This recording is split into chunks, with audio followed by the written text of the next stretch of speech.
Hello guys, আসসালামু আলাইকুম। কী অবস্থা সবার? আশা করি সবাই অনেক অনেক ভালো আছেন। আমিও আলহামদুলিল্লাহ অনেক অনেক ভালো আছি। তো আপনারা জানেন অবশ্যই আমি আমার ফেসবুক পেজ এবং কি ইউটিউব চ্যানেলে দিন ভিডিও ছাড়তে পারতেছি না। তো নিজের কাছেও খারাপ লাগতেছে, নিজের পেজও ডাউন হয়ে যাচ্ছে, ইউটিউবও ডাউন হয়ে যাচ্ছে। কিছুই করার নাই, সময় কেন ছাড়তে পারতেছি না। তো বহুদিন পরে পতেঙ্গা সি বিচে ঘুরতে চলে আসলাম। তো গাইস, এইখানে এসে মেইন সৌন্দর্যটা আপনাদেরকে দেখাবো। যদি সম্পূর্ণ ভিডিওটা দেখতে চান, সৌন্দর্য দেখতে চান, না টেনে ভিডিওটা সম্পূর্ণ দেখুন। কার কাছে ঘুরতে ভালো লাগে না? এরকম একটা মানুষ আমাকে দেখান। সবাই ঘুরতে পছন্দ করে। সমুদ্রের কথা আর কি বলবো, সমুদ্র অবশ্যই মানুষের মন কেড়ে নেয়। আর সেই সন্ধানে আমরাও আসলাম পতেঙ্গা সি বিচে। এই পতেঙ্গা সি বিচের পানি যখন আসে, যখন ঢেউ আসে, তখন তো আরও খুবই ভালো লাগে, নিজের কাছেও ভালো লাগে। যদিও একটা দুঃখের বিষয় হলো আমরা এই পানিতে নামতে পারি না, কারণ খুব বেশি জোয়ার ছিল আর সাগরও উতাল ছিল, তার জন্য আমরা নামতে পারিনি।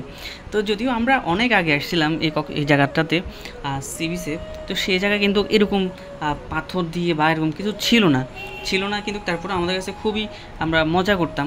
এখন হঠাৎ করে ওয়াল দেওয়াতে, সিঁড়ি দেওয়াতে মানে বলতো অনেকটাই মানে স্পটটা ছোট হয়ে গেছে। আমাদের কাছে মনে হচ্ছে যে টুরিস্টরা আসে যেভাবে আগের মতো খোলামেলাভাবে থাকতো, এটা আর এখন নাই।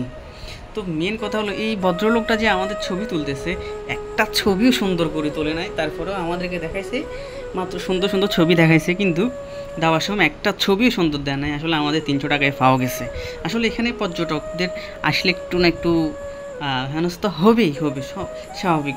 তো আসলে আজকের ট্যুরটা ছিল আমাদের ভাইদেরকে নিয়ে। আমরা সবাই একসাথে গিয়ে একটা ট্যুরে গিয়েছি, যখন সবার মন ফ্রেশ করতে পারি। বিশেষ করে আমার ছোটো ভাই, ও হ্যাবজন আমাতে বলছি ওরে ঘুরতে নিয়ে যাব।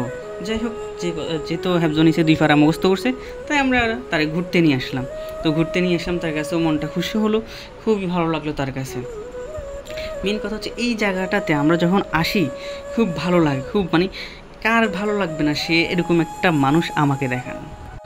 সাগরের এত সুন্দর সুন্দর ঢেউ, মানে নিজের কাছে কখনো মনকে আটকায় রাখা যায় না। তাই তো সবাই সবসময় সাগরে ঘুরতে আসে। আসলে সাগর থেকে যখন ঘোরাঘুরি করলাম, অনেকক্ষণ করলাম, তারপর আমরা একটা চিংড়ির অর্ডার দিই।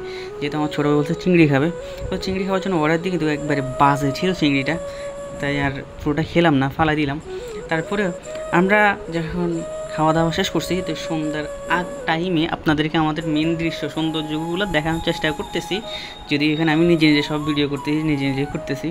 এখানে কথা হচ্ছে যে যখন সূর্য যাবে, তখন সাগরের এই দৃশ্যটা সবাই পছন্দ করে। এরকম কে না পছন্দ করে? অবশ্যই পতেঙ্গা সি বিচ কারা কারা আসছেন অবশ্যই আমার কমেন্ট বক্সে জানাই দিবেন।